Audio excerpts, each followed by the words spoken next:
Hello guys, welcome back again sa ating YouTube channel no, The Action Man. Una sa lahat, may love shoutout po sa lahat ng mga kakamping at sa mga hindi man mga kakamping. Kung interesado ka sa bidyong ito, patapusin mo na hanggang dulo at huwag nyo nang kalimutan na i-like at i-share ang ating video para malaman naman ng ilan sa ating mga kababayan na nagtutulog-tulugan sa katotohanan.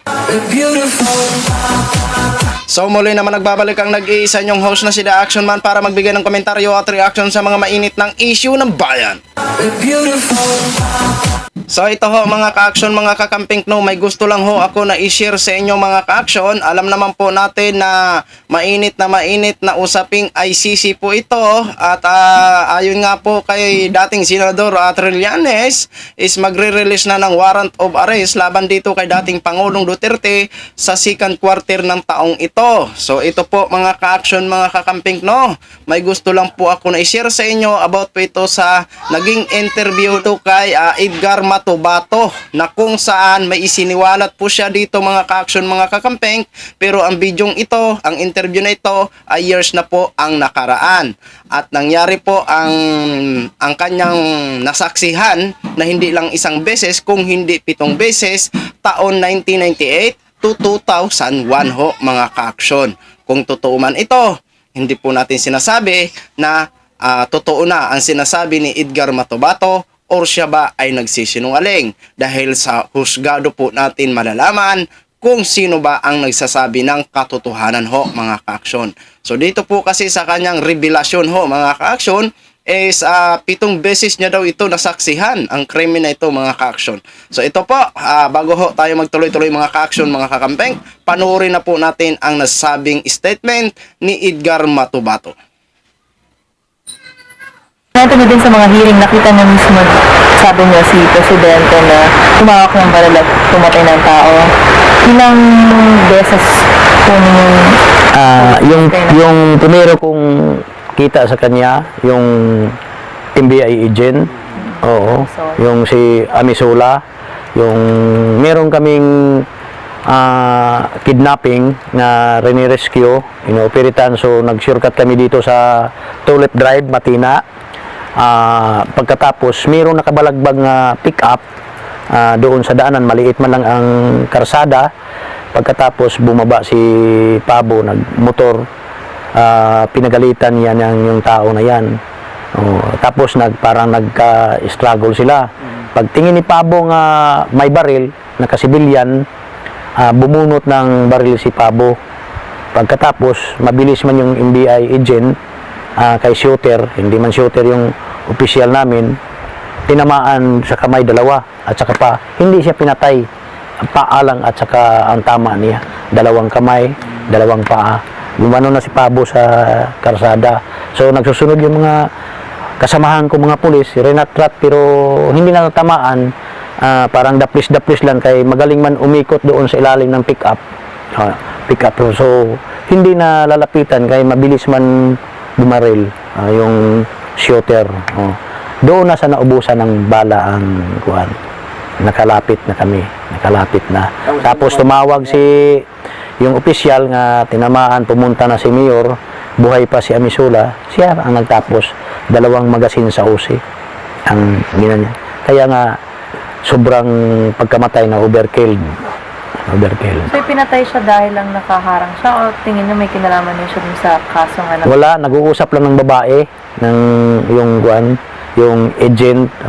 Kasi naharangan niya ang sasakyan na may operation kami, naharangan niya ang daan, yung pick-up, hindi niya pinarking, hindi niya pinark ng maayos yung sasakyan niya. Yan, hindi naman, siyempre nagsusunod kami mga service na naging motor. Ang motor okay lang. Yung nagsusunod ng mga sasakyan, hindi makakadaan. Anong ginawa dun sa katawan? Basta, yan lang, ang pagkatapos binaril, doon lang. Yun lang po ba yung insidente na nakita niyo si Mayor Duterte noon? Madami na. Kung merong... Yung ikaw mismo nakakita?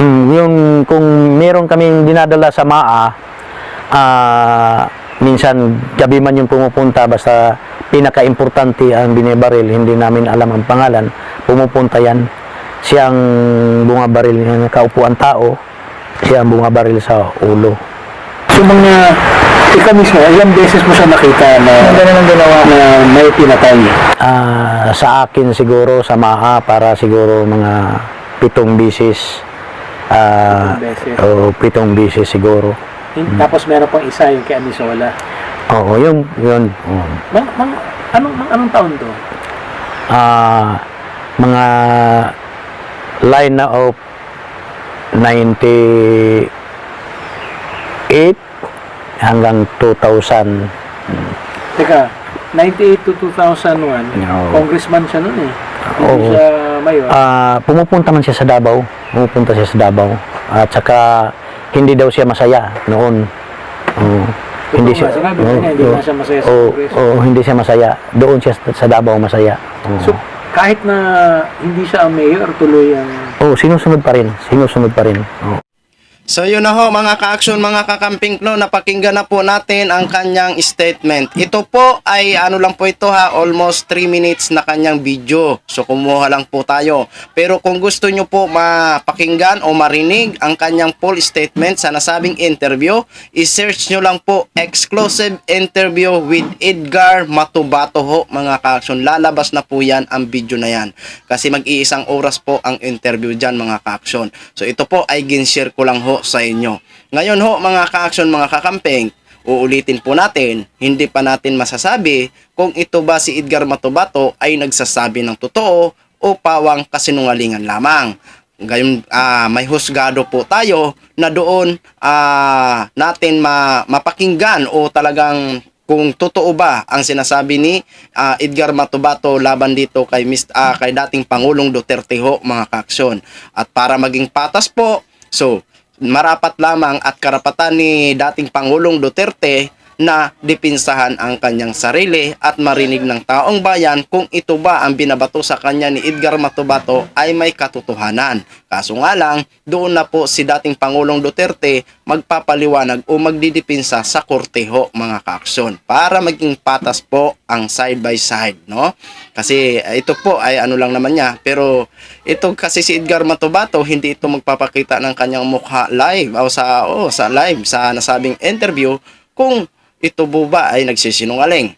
Pero ulitin po natin, hindi pa po tayo kampante kung siya ba ay nagsasabi ng totoo. Marapat lamang na madinig din natin ang side ni dating Pangulong Duterte. At kung magkataon na ito ay may katotohanan ang mga sinasabi ni Edgar Matubato, wala ho tayong magagawa kung hindi tanggapin po dahil may husgado po tayo na sila ang magpapasya. Kaso nga lang, hindi po siguro husgado ang magpapasya kung hindi ang ICC, ang International Criminal Court ho mga ka-aksyon, na kung saan tutol ang iilan sa ating mga kababayan, pero wala po tayong magagawa dahil sila po ay may jurisdiction kung saan sila naging member ang Pilipinas at hanggang kailan kumalas ang Pilipinas, doon lang po ang kanilang jurisdiction.